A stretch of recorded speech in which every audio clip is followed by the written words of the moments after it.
But I really need to catch this man. Change. He doesn't follow the rules. He doesn't sleep. He wears the same coat in every episode and somehow makes it look like a choice. John Luther isn't a detective. He's a force of nature with a badge and a breaking point. But behind the brooding stares and the rain-soaked London streets, this show was almost canceled before it aired, nearly starred someone completely different, and pushed its cast and crew so far into the darkness that some of them needed time to find their way back out. These are 20 dark facts about Luther, and buried in the madness. A villain so terrifying that the actress who played her couldn't watch her own performance back without flinching. Stay close. This one gets heavy fast. Hi, my name is Jerry, and this is Film Noir. Before Idris Elba ever put on that coat, BBC executives weren't convinced he was the right fit. Creator Neil Cross had written John Luther with a very specific kind of darkness in mind. A man who exists somewhere between savior and monster, brilliant and broken in equal measure. The BBC wanted someone safer, someone more traditionally British, more familiar to Sunday night audiences who expected their detectives neat and procedural. Elba, at that point, was still best known internationally for his role as Stringer Bell in The Wire, an American production, an American character, an American accent. The worry wasn't talent. Nobody questioned the talent. The worry was audience perception. Would British viewers accept him as one of their own?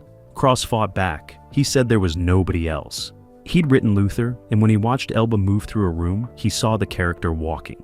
The BBC eventually relented, and the moment Elba stepped in front of the camera for the first scene, every single doubt evaporated on the spot. What they got wasn't just a good casting decision, it was one of the defining performances in British television history. Neil Cross didn't come to Luther from a background in crime drama. He came from fear.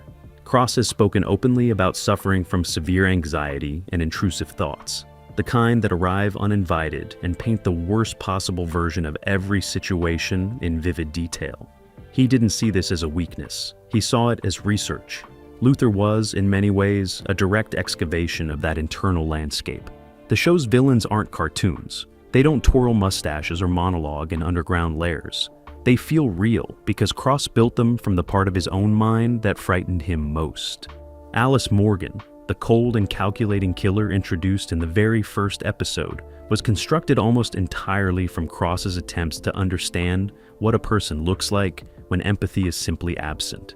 He once said, writing her felt less like invention and more like excavation. He wasn't building a character. He was uncovering something that had been sitting quietly in the corner of his imagination for years, waiting for someone to finally shine a light on it, which, honestly, tracks for a man who created one of the bleakest shows on British television and called it a love story. But I really need to catch this man. Change. Ruth Wilson almost didn't audition for Alice Morgan, and if she hadn't, the entire show would have been a fundamentally different beast. The role of Alice, a certified genius who murders her own parents in the opening episode and then proceeds to make John Luther's life an exquisitely complicated nightmare, was unlike anything on British television at the time. It required an actress who could be simultaneously magnetic and monstrous, who could deliver lines dripping with menace and make the audience lean in closer rather than recoil. Wilson later admitted she was terrified before the audition. Not nervous, terrified. She read the character breakdown and thought it was too big, too strange, too much. She almost passed. Instead, she walked into that audition room and did something that stopped everyone cold. She played Alice not as a villain, but as someone utterly fascinated by the world around her, like a child studying an insect under glass. Neil Cross watched the tape and immediately called the casting director. He said 3 words, "That's the show." Ruth Wilson didn't just get the part. She became the reason audiences came back. I did it for you! The infamous coat, that long, dark, slightly battered overcoat that John Luther wears in virtually every scene regardless of weather, occasion, or logic, was not a costume department decision. It was Idris Elba's own instinct. During early wardrobe sessions, the costume team presented him with options. Smart jackets, more polished looks, the kind of thing BBC detectives typically wear. Elba kept coming back to one specific coat. He said it felt like armor. Luther, as a character, is a man perpetually under siege, from criminals, from his own conscience, from the institutional machinery that simultaneously needs him and fears what he is. The coat became a kind of visual shorthand for all of that. It says, this man doesn't adapt to the world adapts to him. Costume designer Roz Little later said the coat was one of the easiest decisions on the entire production, because once Elba put it on, there was simply no discussion to be had. It became so iconic that when promotional materials were being designed, the coat alone was enough visual information. No face required, just the coat, the rain, and the silhouette. That's Luther. The first episode of Luther was so dark, so uncompromising, and so far outside the comfort zone of conventional British crime drama that BBC executives seriously considered pulling it from the schedule. Test screenings were mixed. Some viewers found it thrilling and original. Others found it genuinely disturbing, not in the fun, popcorn thriller way, but in the way that makes you want to lock your doors and call your mom. The violence wasn't gratuitous, but it was honest. The psychology wasn't explained away, but confronted directly. Executives pushed for softening. Cross and the production team pushed back. There were reportedly heated conversations about whether the show was simply too bleak for a mainstream audience. What tipped the balance, according to people close to the production, was Elba's performance in a single scene from episode 1, a confrontation sequence where Luther stands at the edge of a rooftop and makes a decision that tells you everything about who he is. One scene. That's all it took. The executives watched it, went quiet, and decided the show would air exactly as made. No cuts, no softening, just Luther, in the rain, making the worst possible choice for the most human possible reason. Pretty wild so far, right? If you're still here, go ahead and hit like or subscribe, because we're about to get into the stuff that didn't make the press junkets. Trust me, it only gets darker from here.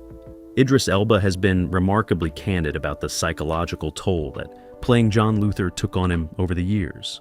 This wasn't a character he could leave at the studio door. Luther carries a specific kind of weight, the weight of a man who sees the absolute worst of humanity every single day and has chosen consciously to keep looking. Neil Cross has spoken about those months with a kind of quiet dread, the feeling of having built something real and watching external forces gather around it. Elba said that after long shooting days, particularly during the more intense interrogation sequences, he'd find himself sitting in his car in the parking lot, just breathing, trying to locate the part of himself that wasn't Luther. He described it as wearing a second skin that was slightly too tight. The anger that Luther carries, the controlled, coiled, permanently restrained fury that makes him so compelling to watch, required Elba to access something genuinely uncomfortable. He's spoken about needing deliberate rituals to decompress after heavy filming days, a specific playlist, long walks, physical exercise that had nothing to do with the role. Because when you spend 12 hours a day being John Luther, you don't just take off the coat when the director calls cut. Some of it comes home with you. Alice Morgan was never supposed to be a recurring character. Read that again. Alice Morgan, the genius sociopath who became the emotional and philosophical center of the entire series. The character that generated more fan devotion than arguably any other element of the show. The role that launched Ruth Wilson into a completely different stratosphere of her career was written as a one-episode presence. Cross designed her to appear in the opening episode to establish the moral complexity of Luther's world, and then to exit. The plan was clean, contained, final. And then Ruth Wilson walked in and demolished that plan completely. By the end of filming episode 1, it was clear to everyone on set that something unusual had happened between Wilson and Elba on screen, a chemistry that felt less like performance and more like collision. Two forces meeting and neither one capable of walking away cleanly. Cross rewrote the season. He rewrote the show. He said later that trying to write Alice out after seeing what Wilson did with her would have been like deliberately removing the most interesting page from a book just because you hadn't planned to include it. Some characters refuse to die. Alice Morgan is that character. The city of London in Luther isn't just a backdrop. It's a character in its own right, and the production team worked extraordinarily hard to make it feel that way. Director Brian Kirk, who helmed the first 2 episodes and set the visual template for everything that followed, made a deliberate decision early on to shoot London at its most unglamorous. No postcard shots. No golden hour tourism. Instead, brutal overhead fluorescent lighting in council estates, rain-soaked underpasses, brutalist architecture that looks like it was designed specifically to make human beings feel small and temporary. The visual language was inspired partly by early 1970s American crime cinema, the kind of grimy urban realism that films like The French Connection made into an art form. Kirk wanted every location to feel like it had a history of bad decisions baked into the walls. The result was a version of London that British audiences recognized but had rarely seen, treated this seriously on television. It wasn't the London of tourism posters or period dramas. It was the London of night buses and closed-circuit cameras and the particular loneliness of 3 a.m. on an empty high street. Luther's London, which is beautiful and terrifying in equal measure. One of the most unsettling creative decisions in the entire series was also one of the simplest. Neil Cross made a rule early in development. The villains in Luther would never be explained away. There would be no childhood trauma conveniently revealed in Act 3, no brain tumor, no tragic backstory designed to make the audience feel better about what they just witnessed. Evil in Luther is treated as a real and present force that doesn't require justification or psychological scaffolding. Cross said this decision came from his research into actual criminal psychology and from conversations with law enforcement consultants who told him something genuinely chilling. Sometimes there isn't a reason. Sometimes a person commits an act of extraordinary violence and the honest answer to why is simply that they wanted to. Neil Cross has spoken about those months with a kind of quiet dread, the feeling of having built something real and watching external forces gather around it. That single creative choice is responsible for more of the show's power than almost any other element. It's what makes the villains so deeply unsettling. You can't rationalize them. You can't file them away neatly. They exist in the same moral universe as the audience, operating by entirely different rules, and Cross never lets you look away from that discomfort. Dermot Crowley, who plays DSU Martin Schenk, Luther's long-suffering superior, the institutional voice of reason perpetually trying to contain a man who cannot be contained, has said that the most challenging aspect of the role was playing someone who is almost always right and almost always ignored.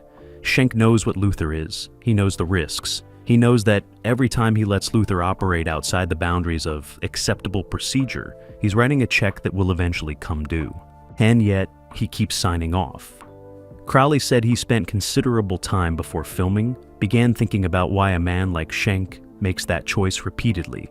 And the answer he arrived at was both simple and deeply sad.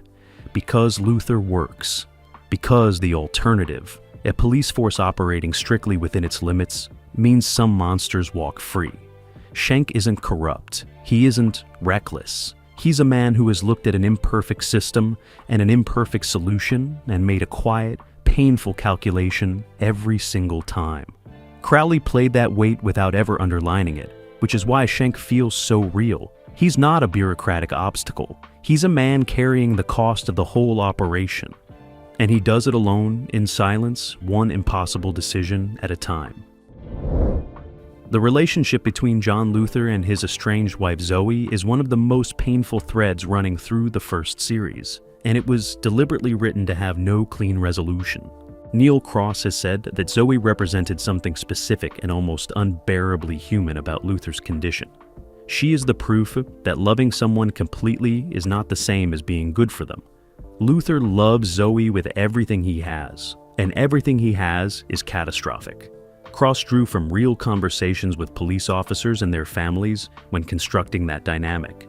The domestic cost of the job, the way the work colonizes a person so completely that what returns home each evening is a partial version of the man who left in the morning. Indira Varma, who played Zoe, later spoke about how emotionally draining the role became precisely because the writing never allowed her character a villain. Zoe isn't leaving a bad man. She's leaving a man who is consumed. There's a difference, and Cross never let the audience forget it. The scenes between Elba and Varma in Series 1 carry a specific kind of grief. The grief of two people who can see exactly what's happening and cannot stop it. The scene in Series 1 where Luther confronts a suspect in a darkened stairwell, cornering him, violating every procedural rule in existence, operating entirely on instinct and barely contained rage, was not scripted the way it was filmed. Elba arrived on set that morning and told the director he wanted to try something different. He wanted to strip the dialogue back, remove the explanations, let the silence do the work. The director agreed, cautiously. What resulted was one of the most talked about sequences in the entire run of the show. 2 minutes of near wordless tension that communicated more about who John Luther is than pages of dialogue ever could. The crew reportedly stood completely still after the director called cut. Nobody spoke for several seconds. Then someone started clapping and couldn't stop. Elba later said the instinct came from something he'd been carrying around for weeks of filming, a specific kind of exhausted fury that Luther would feel at that precise moment in the story. He didn't perform it, he located it. That's the difference between a good actor and Idris Elba playing John Luther, and that stairwell scene is the clearest possible example. Series 2 of Luther was almost the end, not by creative choice, by circumstance. Idris Elba's career had exploded internationally between Series 1 and 2, and the offers coming in were significant. Film roles, American productions, projects that would have taken him away from the BBC for extended periods. There was a genuine period of uncertainty during which it was unclear whether Luther would continue at all. Neil Cross has spoken about those months with a kind of quiet dread, the feeling of having built something real and watching external forces gather around it. Elba has been diplomatic about the details, but has confirmed that returning to Luther was a deliberate choice made against significant competing pressure. He came back because the character wasn't finished, because there were things about Luther he hadn't yet fully explored, because, as he put it, you don't walk away from something true just because something shinier is calling from across the room. Which, incidentally, is almost exactly something John Luther himself would say. The character and the actor share more than a coat. They share a specific stubborn refusal to take the easier road when the harder one means something. The music in Luther is doing something most viewers don't consciously register but feel in their bones. Composer Paul Englishby built the score around a deliberate tension between beauty and dread, delicate piano figures that feel like they're about to resolve into something peaceful and then never quite do. He has described the approach as musical gaslighting, which is a genuinely alarming way to describe your own work, and absolutely correct. The score mirrors Luther's psychological state in architectural terms. It sounds like a man perpetually one step from peace, and perpetually denied it. Englishby also made the decision to use silence more aggressively than most television composers would dare, allowing scenes to breathe without underscoring, trusting the performances and the images to carry weight without musical instruction. This is rarer than it sounds. Television scores are typically defensive tools, used to tell audiences how to feel in case the visuals aren't landing. Englishby trusted Luther enough to step back. The result is a show that feels genuinely uncomfortably quiet in its worst moments. The silence isn't absence, it's presence. It sits in the room with the characters and with the viewer, and it doesn't leave when the scene ends. When the Luther film, officially titled Luther, The Fallen Son, was announced for Netflix in 2023, the response from the original BBC production team was a complicated mixture of pride and genuine anxiety. The show had been built around a specific texture, limited budget, intimate scale, the claustrophobic feeling of a city pressing in from all sides.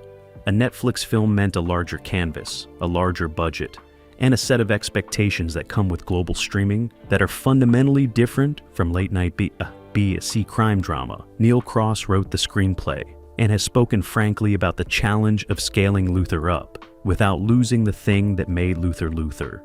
The temptation with a bigger budget is to fill the frame, more locations, more action, more spectacle.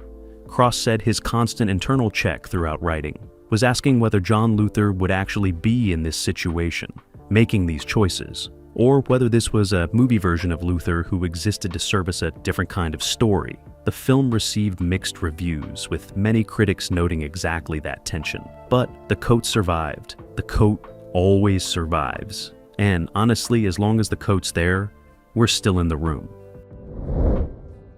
One element of Luther that crime drama fans rarely discuss, but industry professionals consistently cite, is the show's treatment of investigative procedure, specifically its complete and deliberate disregard for it. Luther doesn't solve crimes through careful forensic analysis or methodical evidence gathering. He solves them by thinking like the people who committed them, by understanding darkness from the inside. This was a creative choice that required significant consultation with actual law enforcement to get right in a specific way. They needed to know exactly which rules Luther was breaking and why, so the breakage felt informed rather than lazy. Former Metropolitan Police officers served as consultants throughout the production, and several have gone on record saying the show's portrayal of institutional failure, the gap between what the system is designed to do and what it actually can do, is more accurate than most official police procedurals dare to be. Luther isn't a fantasy of policing. He's the fantasy that policing sometimes needs and officially cannot acknowledge. The consultants found that simultaneously flattering and profoundly uncomfortable, which is the exact feeling the show is designed to produce. Ruth Wilson's departure from Luther after Series 2 and her eventual return is one of the more quietly dramatic stories in the show's history. After the second series, Wilson moved on to a slate of projects that demonstrated the full extraordinary range that Alice Morgan had only hinted at. The Americans, a Broadway-run film work. She was gone, and the show felt her absence like a missing limb. Cross has said that writing Series 3 and 4 without Alice was one of the hardest creative challenges he faced, not because he didn't know what to write, but because he knew exactly what was missing and had to find ways to make that absence itself meaningful. When Wilson returned for the Netflix film, the reunion between Alice and Luther was one of the most anticipated moments in recent British television history. Cross has said he wrote their reunion scene more times than any other single piece of writing in his career. Each version got closer to the truth of two people who should never have mattered to each other and ended up mattering more than anything. He eventually stopped trying to write it perfectly and just wrote it honestly. That's usually how the best scenes happen. The show's relationship with race is something Neil Cross has addressed directly and thoughtfully in multiple interviews, because Luther is a black British man operating at the highest levels of a historically white institution, and the show, particularly in its early series, largely declined to make that the explicit subject of dramatic tension. Some critics found this evasive. Cross disagreed. His argument was that making Luther's race a constant source of narrative conflict would have been its own kind of reductiveness, defining the character primarily through systemic friction rather than through who he actually is. Idris Elba has expressed a more nuanced position. He agreed with the creative choice for the character, while acknowledging that the absence of that conversation was itself a conversation. Luther exists in a world where his presence at that level is unremarked upon, which is either optimistic or pointed depending on how you read it. What's undeniable is that Elba's performance contains layers that go beyond the written page. A specific kind of self-possession that reads differently when you understand what it costs a black man in Britain to occupy spaces that weren't originally designed with him in mind.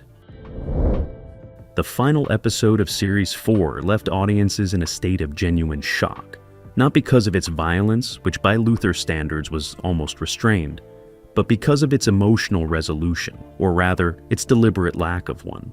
Cross has spoken about the ending as the most personal piece of writing in the entire series. Luther doesn't win. He doesn't lose cleanly either. He simply continues, damaged, determined, moving forward into another darkness with no guarantee of what's waiting there. Cross said he fought hard to protect that ending against pressure for something more conclusive. Television audiences, particularly for crime drama, expect resolution. They expect the machine to reset. Cross refused. He said Luther deserved an ending that told the truth about what that life actually looks like. Not a triumph, not a defeat, but a continuation. A man who has made himself into a weapon for a particular kind of justice, walking back into the dark because that's what he does. Because some people are built for the light and some people are built for the place where the light stops. Luther has always known which one he is. Idris Elba has said in several interviews across the years that John Luther is the role he will likely never fully leave behind. Not because he's trapped by it, but because he built something inside that character that belongs specifically to him. A version of controlled intensity, of moral weight, of a particular kind of broken dignity that he has never replicated elsewhere in quite the same form. He's played kings and villains and heroes and gods, and Luther, a damaged detective in a dirty coat walking through the rain, remains the role audiences return to most. Elba has reflected on that, with something that sounds like genuine wonder. He didn't know, when he fought for that part against institutional hesitation, that he was building the thing he'd be most remembered for. You never do know. That's the thing about the best work. It doesn't announce itself. It just shows up one morning in a parking lot audition and asks you to believe in it, and if you're Idris Elba, you say yes without asking for the script first. Because some roles don't need to be explained. They just need to be inhabited. Luther knew that. Elba knew it too. Neil Cross, the man who built this entire dark universe from the inside of his own anxious mind, has revealed that the first thing he ever wrote about John Luther, before the scripts, before the pitch documents, before any of it, was a single sentence in a notebook. He hasn't shared the sentence publicly.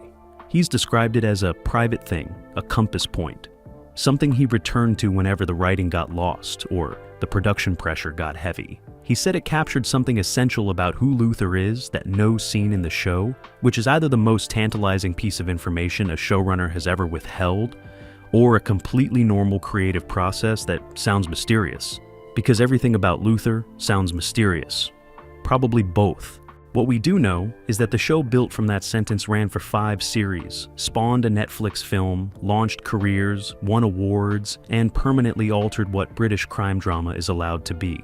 One sentence in a notebook, one man in a coat, one city full of darkness, and one detective who walks into it every single time. Not because he thinks he can fix it, but because someone has to. That's Luther. That's always been Luther.